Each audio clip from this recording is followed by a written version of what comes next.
أعوذ بالله من الشيطان الرجيم. بسم الله الرحمن الرحيم.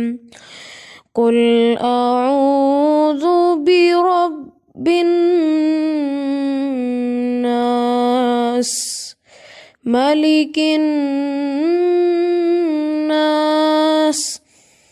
إله الناس من شر الوسواس الخناس الذي يوسوس في صدور الناس من الجنة والناس. صدق الله العظيم.